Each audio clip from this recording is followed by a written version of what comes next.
DJ Ashok भाई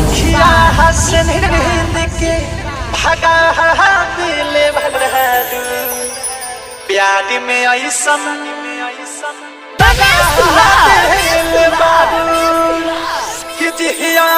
कैसे तू हर रहा से बिछड़ रहा बरगांव चौक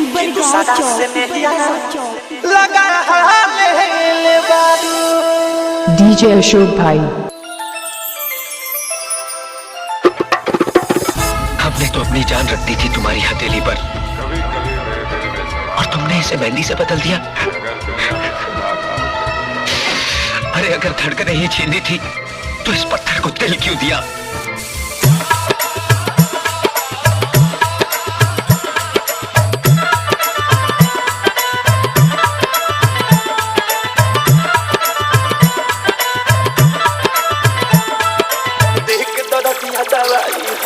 चल गइलू देख के दरदिया दवाई हमार चल गइलू।